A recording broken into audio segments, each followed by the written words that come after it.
Hello students, welcome back to Simply Commerce Academy. जैसा कि हमने आपसे वादा किया था कि हम एग्ज़ाम 2024 अकाउंटिंग का कंप्लीट पेपर अपने फेसबुक और यूट्यूब चैनल पे अपलोड करेंगे। तो उसी सीरीज़ के अंदर ये हमारा दूसरा क्वेश्चन है।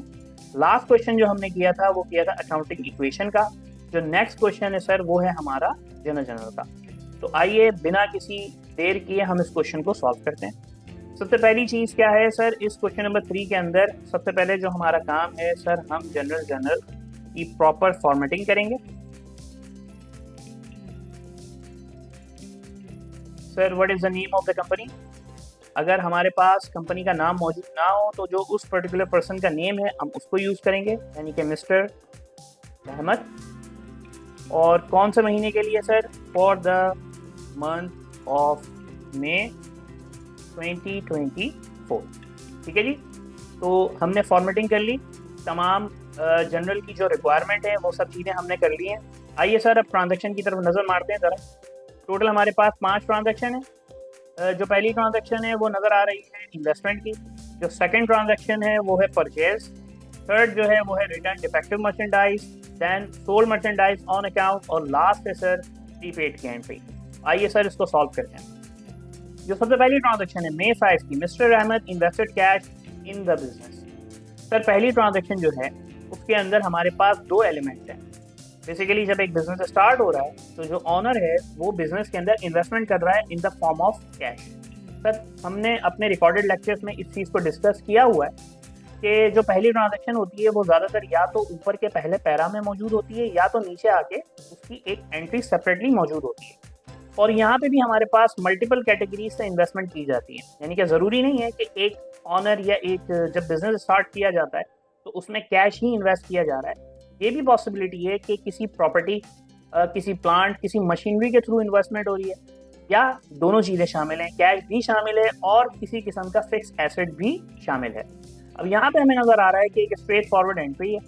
ऑनर जो है वो बिजनेस के अंदर कैश को इन्वेस्ट कर रहे हैं, तो हमारे पास यहाँ पे ट्रांजैक्शन के अंदर 2 ही एलिमेंट मौजूद हैं, जो कि क्या है सर, कैश और कैपिटल। तो पहली transaction May 5, cash debit and capital credit. ठीक है, कितनी अमाउंट से, 200,000। ठीक है जी। सर अगली ट्रांजैक्शन की तरफ नजर मारते हैं। May 10, purchase merchandise on account. Sir on account का मतलब, ऑन अकाउंट का मकसद है कि आप ये ट्रांजैक्शन क्रेडिट पे कर रहे हैं, यानी कि उधार पे कर रहे हैं।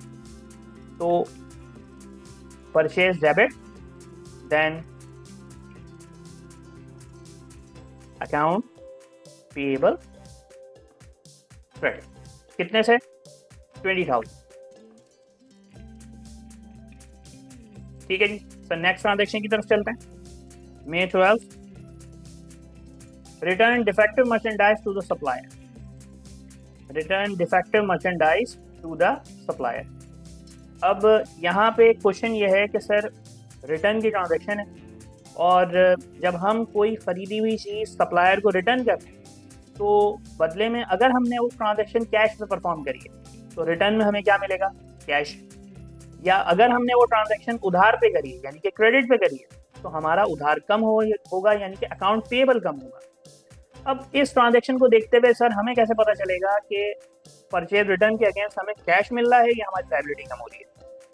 हमने इस बात को जनरल के लेक्चर के अंदर डिस्कस भी किया था कि जब भी आपको क्रेडिट की ट्रांजैक्शन नजर आए तो आप उस एंट्री को पास करने से पहले एक दफ़ा ऊपर की तरफ नज़र मारें, यानी कि ऊपर आपने अगर कोई ट्रांजैक्शन परफॉर्म करी है, अगर वो कैश पे परफॉर्म की गई है तो डेफिनेटली नीचे आके जो परचेज रिटर्न है उसके अगेंस्ट आपको कैश रिटर्न मिलेगा।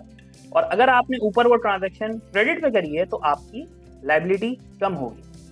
अब यहाँ पे हमें देखते हुए ये नज़र आ रहा है कि हमारी जो ट्रांजैक्शन May 10 को हुई है, डेफिनेटली ये जो रिटर्न है ये उसी May 10 से परटेन करता है, यानी कि यहाँ पे जो परचेज रिटर्न है उसके अगेंस्ट हमें कैश नहीं मिलेगा बल्कि हमारी लायबिलिटी कम होगी। तो हम यहाँ पे डेबिट किसको करेंगे, अकाउंट पेएबल को, और क्रेडिट किसको करेंगे, परचेज रिटर्न को। कितने से अमाउंट बच्चों, 2,000। नीचे आइए 2,000। ठीक है, 2,000 डेबिट एंड 2,000 क्रेडिट। अगली ट्रांजैक्शन क्या है हमारी, May 18 क्या है May 18 को? Sold merchandise on account ₹15,000। जिस तरीके से आपने परचेज क्रेडिट पे करा है, इसी तरीके से आपने सेल्स भी क्रेडिट पे परफॉर्म किया है। और हमें ये बात पता है कि जब भी क्रेडिट पे परचेज किया जाता है तो अगेंस्ट उसके हम कौन सा अकाउंट जनरेट करते हैं? अकाउंट पेबल का। इसी तरह जब आप क्रेडिट पे सेल्स कर रहे हैं तो बदले में जो अकाउंट आएगा वो आएगा अकाउंट रिसीवेबल, यानी कि वो पैसा जो हम आगे जाके फ्यूचर में अपने कस्टमर से हमें लेना है, यानी कि अकाउंट रिसीवेबल। तो एंट्री क्या पास करेंगे हम? अकाउंट रिसीवेबल डेबिट, और क्रेडिट क्या करेंगे? हम करेंगे क्रेडिट सेल्स को। किस अमाउंट से? 15,000। ठीक है जी। लास्ट ट्रांजैक्शन नीचे आइए। May 25 3 month shop rent paid in advance 45,000।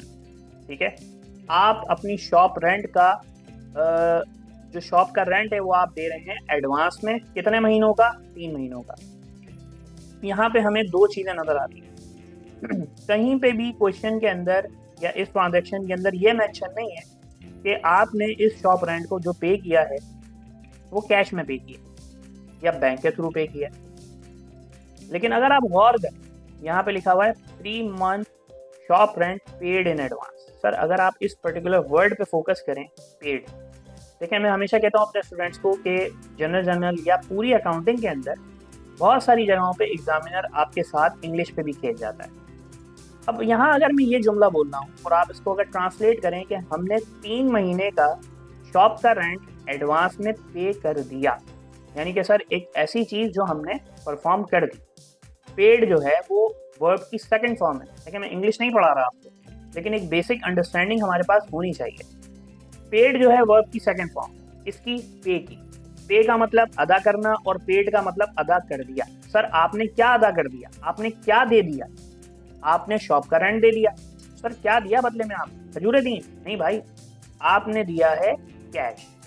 ठीक है, तो जो आपको दो वर्ड का बड़ा खास ख्याल रखना है, पेड और रिसीव्ड। पेड का मतलब अदा कर दिया, रिसीव्ड का मतलब रिसीव यानी कि ले लिया। सर क्या दे दिया और क्या ले लिया? सर हम बात कर रहे हैं कैश। ठीक है, जो आप सोच रहे हैं वो भी सही। अच्छा जी, 3 months paid shop rent in advance 45,000। Sir क्या दिया है हमने? हमने दिया है कैश। नीचे आइए, कैश क्रेडिट। डेबिट क्या करेंगे? शॉप रेंट, लेकिन प्रीपेड शॉप रेंट। ठीक है, अगर ये सिर्फ शॉप रेंट होता तो मैं इसके आगे लिखता शॉप रेंट एक्सपेंस, लेकिन क्योंकि मैं एडवांस में पे कर रहा हूं, इसके वर्ड क्या यूज करूंगा? Prepaid shop rent. ठीक है, कितनी अमाउंट से sir? 45,000।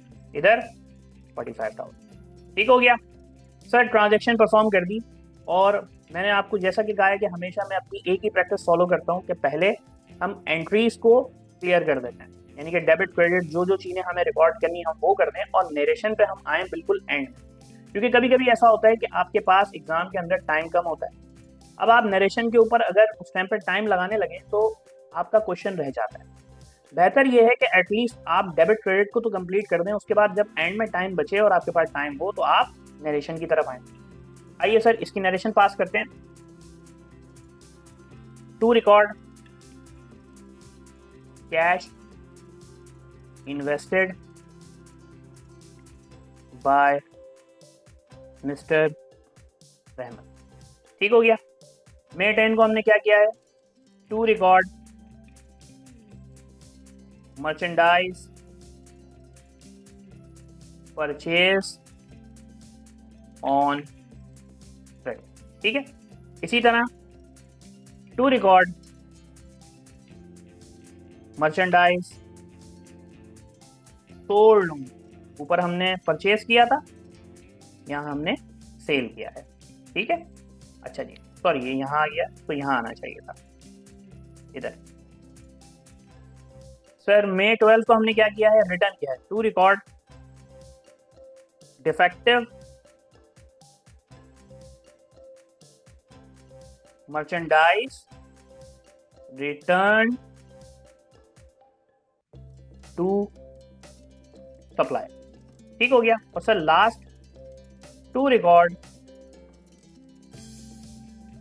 Payment of 3 months shop rent in advance. ठीक हो गया। तो सर ये हो गई हमारी नरेशन, और हमने इसके साथ हमारा जनरल का जो क्वेश्चन है 2024 का वो भी कंप्लीट कर लिया। अगली वीडियो में आपसे मिलते हैं, और जो अगला क्वेश्चन होगा वो हमारा होगा बैंक रिकंसिलिएशन। ठीक है जी, चलेंगे, थैंक यू, मिलते हैं आपसे।